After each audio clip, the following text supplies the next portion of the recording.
શાસનના અણગાર શ્રી આર્ય રક્ષક સુરીશ્રી. એક હતું નગર, તેનું નામ દશપુર. ત્યાં રહે એક બ્રાહ્મણ, તેનું નામ સોમદેવ. તેની પત્નીનું નામ રુદ્રસોમા. તેમને 2 પુત્રો હતા. એકનું નામ આર્ય રક્ષિત ને બીજાનું નામ ફલ્ગુ રક્ષિત. પિતાના આદેશથી પાટલીપુત્ર નગરમાં જઈને આર્ય રક્ષિતે બ્રાહ્મણોના ઘણા ધર્મશાસ્ત્રોને અભ્યાસ કર્યો. 14 વિદ્યાઓનો પરાગામી થઈને મહાપંડિત બનીને પોતાના નગર તરફ પાછો ફર્યો. રાજા વિદ્યાપ્રેમી હતો, તેથી વિદ્વાનોનું સન્માન કરતો. રાજાએ મહાપંડિત આર્ય રક્ષિતને મહોત્સવપૂર્વક નગરમાં પ્રવેશ કરાવ્યો. નગરજનો અને સ્વજનોએ પણ તેનું ઘણું સન્માન કર્યું. મોટું સન્માન પામીને આર્ય રક્ષિત ઘરે આવ્યો ને સૌ પ્રથમ માતાની પૃચ્છા કરી તેને પ્રણામ કરવા ગયો. ઉત્તમ કુલમાં જન્મેલા માણસો રોજ સવારમાં ઉઠીને ઘરમાંથી બહાર જતી વખતે, બહારથી ઘરમાં દાખલ થતી વખતે, વિદ્યા અભ્યાસ કરવા જતી વખતે, વિદ્યાભ્યાસ કરીને પાછા આવતી વખતે તેમજ બીજા પણ સારા કાર્યો કરતી વખતે દેવને, ગુરુને અને માતા પિતાને પ્રણામ કરવાનું ચૂકે નહીં. ઉત્તમ કુલનો આ આચાર છે. ઉત્તમ આચારોથી જ કુળ ઉત્તમ કહેવાય છે અને શોભે છે. પ્રણામ કરી માતાના મુખની સામે જોતા જ આર્ય રક્ષિત આશ્ચર્ય પામ્યો. પોતે ભણી ગણીને પંડિત બનીને આવ્યો હતો, તેથી રાજા અને સર્વ નગરજનો પણ હર્ષ પામ્યા હતા. ત્યારે માતાના મુખ ઉપર તો હર્ષના સ્થાને વિષાદ જણાતો હતો.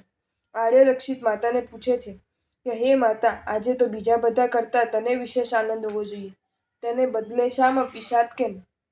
માતા કહે છે કે હે પુત્ર, તું જે જ્ઞાન મેળવીને આવ્યો છે તે તારું જ્ઞાન તને સદગતિ અને શાશ્વત સુખ અપાવનારું નથી, પણ તારા આત્માને દુર્ગતિમાં દોરી જનારું ને સંસારમાં ભટકાવી મારનારું છે.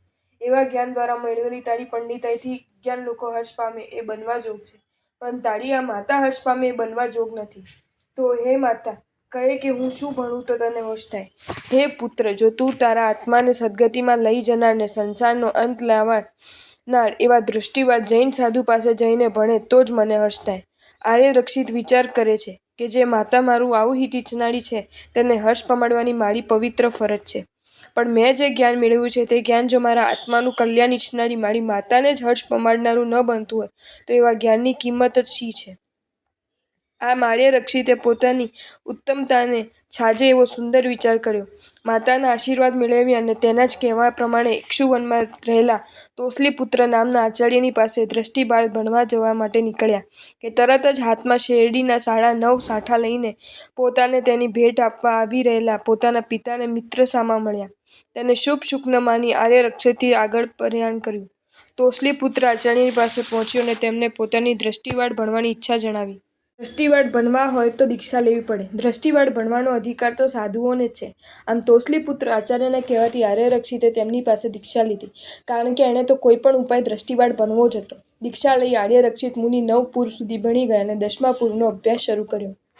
એવામાં તેમના નાના ભાઈ ફલ્ગુ રક્ષિતે આવીને કહ્યું કે હે ભાઈ, માતા પિતા તમને ખૂબ જ યાદ કરે છે, તો તમે તેમને મળવા અને પ્રતિબોધ પમાડવા માટે આવો. તે સાંભળી આર્ય રક્ષકજીએ ફલ્ગુ રક્ષિતજીનો ત્યાં ધર્મોપદેશ દ્વારા પ્રતિબોધ પમાડી દીક્ષા આપી દીધી.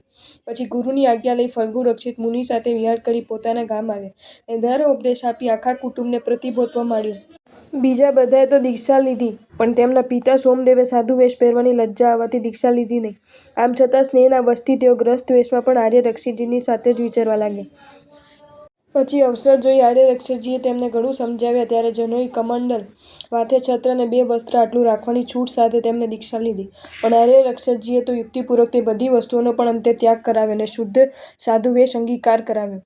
બાળકો આર્ય રક્ષકજીએ પોતાની માતાનું હિતકારી વચન માન્યું તો તેમના પોતાના આત્માનો, આખા કુટુંબનો અને બીજા અનેક આત્માઓનો પણ ઉદ્ધાર થયો. જે બાળકો પોતાના ઉપકારી મા-બાપ, દેવગુરુ અને વિદ્યાગુરુની હિતકારી આજ્ઞા પણ માને નહીં તેમનું કલ્યાણ કેમ થાય?